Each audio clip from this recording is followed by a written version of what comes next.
제가 대학 학부에 재학 중일 때 이강서 교수님이라고 하는 걸출한 철학 교수님이 한 분 계셨습니다.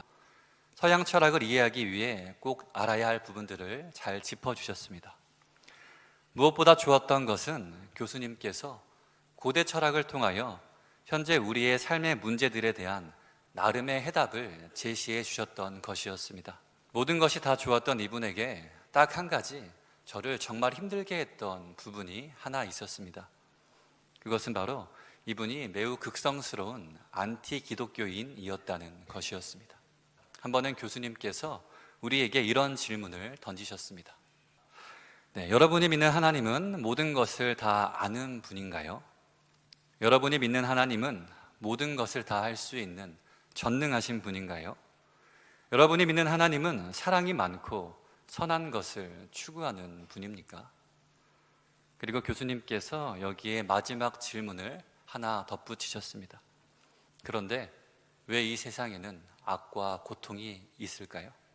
만약 여러분이 믿는 하나님이 살아있다면 왜 백혈병에 걸려 죽는 어린아이가 있을까요? 하나님이 계시다면 왜 하나님은 600만 명이나 되는 유태인들이 죽어갈 때 침묵하셨을까요? 하나님이 존재한다면 왜 지금도 이 세상에 악한 일들이 넘쳐나고 있을까요? 조금 전 여러분은 하나님이 모든 것을 알고 또 모든 것을 할 수 있는 존재라고 했습니다. 그런데 만약 이것이 사실이라면 하나님은 세상의 악한 일들을 알고도 막지 않은 것입니다. 즉 여러분이 믿는 선한 하나님은 세상에 존재하지 않는다는 것이죠. 또 이것은 하나님이 선하다고 가정해도 마찬가지입니다. 하나님이 선한데 악이 있다는 것은 곧 하나님에게 악을 막을 능력이 없다는 것입니다. 그러므로 현재 여러분이 믿는 모든 것을 다 알고 모든 것을 할 수 있으며 선한 하나님은 세상에 존재하지 않습니다. 그런데 여러분, 당시 이 교수님이 던지셨던 질문들은 비단 안티 기독교인들만 가지고 있는 질문들이 아닙니다. 사실 우리들도 삶의 고난이 있을 때에, 아픔이 있을 때, 삶 속에서 도무지 이해할 수 없는 일들이 일어날 때 마음속으로 이런 질문들을 던지곤 합니다. 그리고 정말 힘들 때는 하나님이 살아 계시기는 한가라는 의심을 가지기도 합니다. 그런데 여러분, 18세기에 이러한 시각에 대하여 근본적인 질문을 던지게 하는 한 가지 사건이 일어납니다. 그것은 바로 리스본 대지진 사건입니다. 1755년 11월에 포르투갈의 수도 리스본에 끔찍한 대지진이 일어났습니다. 이 지진은 1차, 2차, 3차에 걸쳐 일어나며 수만 명의 목숨을 앗아갔습니다. 그리고 뒤이어 들이닥친 거대한 해일은 그나마 생명을 건진 사람들의 목숨마저도 함께 앗아갔습니다. 자, 그럼 이 사건을 기존의 프레임 안에서 생각해 보도록 하겠습니다. 과연 리스본에 있던 사람들의 죄는 무엇이었을까요? 기존의 생각대로라면 당시 리스본에 있던 자들은 엄청난 흉악범들이어야 했습니다. 하나님께서 이 정도로 노하실 정도의 사건이라면 적어도 이들이 소돔과 고모라만큼의 죄악을 저질렀어야 하지 않겠습니까? 하지만 아이러니하게도 18세기의 리스본은 전 세계적으로 가장 종교적이며 또 경건한 도시였습니다. 당시 리스본의 인구가 대략 25만 명이었다고 하는데요, 이 중에 2만 5천 명이 신부나 수사 또는 수녀였습니다. 다시 말해 이 도시에 10명 중 한 사람이 성직자였다는 것이죠. 또 이 도시에 이만큼의 성직자가 있었다는 것은 당시 대부분의 시민들이 기독교인이었다는 말이기도 합니다. 그런데 바로 이 도시에 엄청난 규모의 지진과 해일이 일어났습니다. 그럼 여러분, 1차 지진이 일어난 뒤에 성도들은 어떤 행동을 취했을까요? 이들은 10중8구 하나님께 기도했을 것입니다. 이들은 지진을 멈추어 달라고 기도했을 것이고 건물 더미에 깔린 사람들을 구원해 달라고 하나님께 기도했을 것입니다. 하지만 이들의 간절한 기도는 이루어지지 않았습니다. 오히려 지진은 2차, 3차에 걸쳐 다시 일어났고 마지막으로 거대한 쓰나미가 도시 전체를 휩쓸고 지나갔습니다. 그리고 그렇기에 이 지진 이후 많은 사람들은 고통이 죄의 결과다라고 하는 기존의 생각에 의문을 가지게 되었습니다. 그럼 여러분, 만약 이러한 고통이 하나님이 아니라면 우리 삶에 일어나는 고통은 대체 어디에서 온 것일까요? 세상에서 일어나는 많은 악행의 근원은 과연 무엇일까요? 사실 제가 이 자리에서 이에 대한 확실한 답을 여러분들께 드릴 수는 없습니다. 2000년 기독교 역사 가운데 수많은 사람들이 이를 놓고 씨름했지만 마음이 흡족할 만한 답이 내려지지는 않았습니다. 하지만 여러분, 그럼에도 불구하고 우리는 오늘 성경의 말씀을 통하여 이러한 고통과 악의 기원에 대한 실마리만큼은 엿볼 수가 있습니다. 예수님은 이 모든 것이 원수로부터 왔다고 분명하게 말씀하십니다.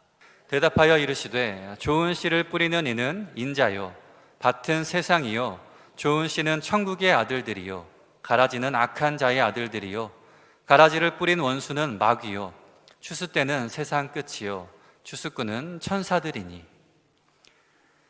예수님은 하나님께서 천국의 아들들을 세상에 분명히 심으셨는데 후에 악한 마귀가 악한 자의 아들들을 심었다고 말씀하십니다.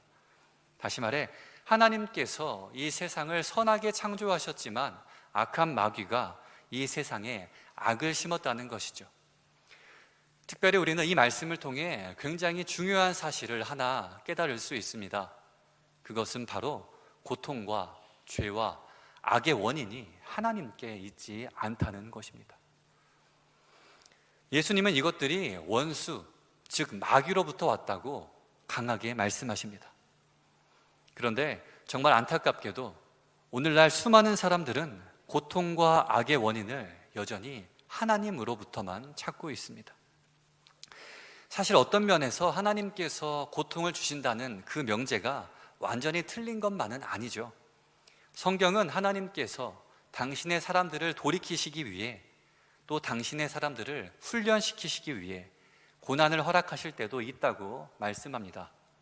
그리고 어떤 면에서는 시편 기자의 고백처럼 고난이 우리 삶에 유익이 될 때도 많이 있습니다.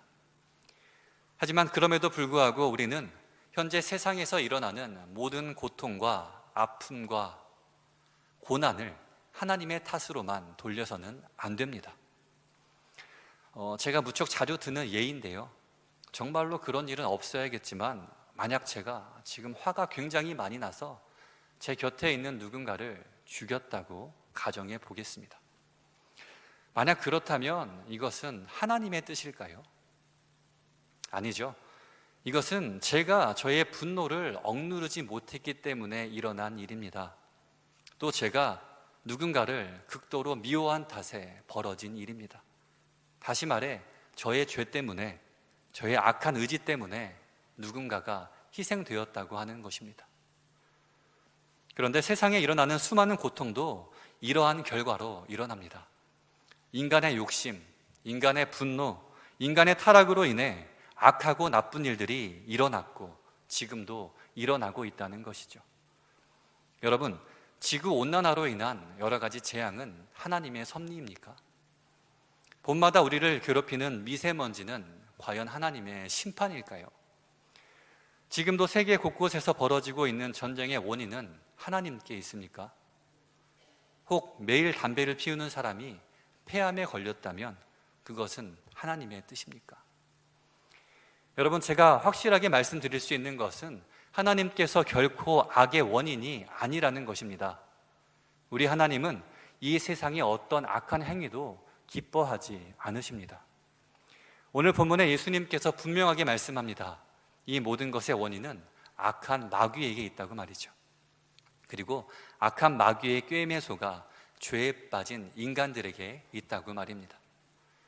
그리고 그렇기에 모든 고통과 악은 우리의 적이지만 동시에 하나님의 적이기도 합니다. 우리가 악과 고통을 마주하며 아파하는 것처럼 하나님께서는 그 누구보다 이로 인해 아파하시며 또 슬퍼하십니다. 그럼 여러분, 이쯤에서 제가 한 가지 질문을 드리겠습니다. 그렇다면 왜 하나님은 세상의 악과 악의 근원인 마귀의 세력을 속히 물리치지 않으실까요? 제가 결론부터 말씀드리면 그것은 바로 여기 있는 저와 여러분들 때문입니다. 사실 여기 우리 모두는 악과 긴밀하게 연결이 되어 있습니다. 안타깝게도 여기 있는 사람들 중에 악의 고리와 연결되지 않는 사람은 한 사람도 없습니다. 기후변화를 예로 들어보겠습니다. 지금 온 세계가 기후변화로 인해 고통을 받고 있습니다. 어떤 곳은 홍수로, 어떤 곳은 가뭄으로, 어떤 곳은 더위로, 또 어떤 곳은 산불로 몸살을 앓고 있죠. 그럼 여러분, 이 원인은 대체 어디에 있습니까? 그것은 바로 여기 우리입니다. 우리가 쓰는 종이를 만들기 위해 수많은 나무가 잘려나가고 있고, 우리가 사용하는 각종 소비재를 생산하기 위해 물과 공기가 오염되고 있습니다. 또 우리가 좋아하는 고기를 만들기 위해 수많은 동물들이 대량으로 사육되고 있고, 이 과정에서 엄청난 양의 탄소가 배출되고 있습니다. 결국 여기 우리 때문에 지구의 기후가 변했다는 것이죠. 여러분, 이처럼 악은 이 세상에 존재하는 모든 사람들에게 긴밀하게 연결이 되어 있습니다. 또 가끔은 악이 평범함과 선함이라는 이름으로 위장되어 있기도 합니다.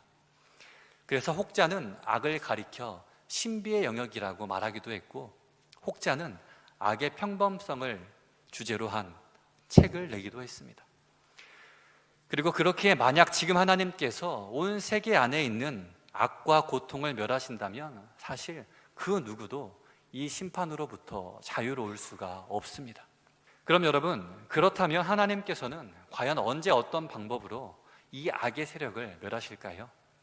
이를 위한 하나님의 방법은 과연 무엇일까요? 이미 짐작하는 분들도 있겠지만 이 하나님의 방법이 바로 십자가 사건입니다. 우리는 하나님께서 큰 칼을 휘두르시며 속히 악을 쳐내시면 좋겠다고 생각합니다. 하지만 실제로 하나님이 악을 멸하시기 위해 선택하신 방법은 우리의 상상을 초월한 것이었습니다. 하나님께서는 이 세상에서 원수와 싸우시는데 칼이 아니라 십자가의 죽음이라는 가장 연약한 방법을 선택하셨습니다. 이 세상의 악을 제거하기 위해 완전한 사랑과 희생과 섬김이라는 비폭력의 방법을 사용하셨습니다. 그리고 이 사랑과 섬김의 십자가는 예수님이 오신 이후로 지금까지 계속해서 이 세상의 악을 몰아내고 있습니다. 특별히 이에 대해 위르겐 몰트만이라고 하는 신학자가 이런 말을 했습니다. 제가 읽어드리겠습니다. 우리는 예수님이 팔이 마른 사람을 치유하고 죽은 소녀를 일으키시는 것 같이 극적인 기적을 행해 주시기를 원합니다. 하지만 예수님의 기적은 그 자체로 악과 죽음을 제거하지 못했습니다. 예수님이 치료하시고 죽음으로부터 일으켰던 모든 사람은 지금 다 죽었습니다. 하지만 십자가의 구원은 죽음의 세력을 파괴하고 인간을 영원한 생명으로 부활하게 합니다. 사람은 기적이 아니라 예수님의 상처를 통하여 치유됩니다. 여러분, 특별히 저는 이 문장 중에서 사람은 기적이 아니라 예수님의 상처를 통해 치유된다고 하는 이 문장을 정말 좋아합니다. 몰트만의 이 말처럼 우리 모두는 다 기적을 원합니다. 하지만 우리를 진정으로 치유하는 것은 오직 예수님의 십자가이고 삼위일체 하나님의 희생과 상처와 눈물입니다. 하나님께서는 이 사랑의 힘으로 종말의 그때에 마침내 모든 악을 근본적으로 멸하실 것입니다. 역설적이게도 십자가상에서 너무 연약해 보였던 우리 하나님의 사랑은 결국에는 승리하실 것입니다. 여러분, 그렇게 우리는 하나님을 끝까지 믿고 신뢰하며 나아가야 합니다. 비록 때로는 이 세상의 악이 승리하는 것처럼 보인다고 할지라도, 때로는 하나님께서 일하지 않는 것처럼 보인다고 할지라도, 우리는 결국 하나님께서 하나님의 방법으로 모든 악을 제하실 것을 믿고 신뢰하며 나아가야 합니다.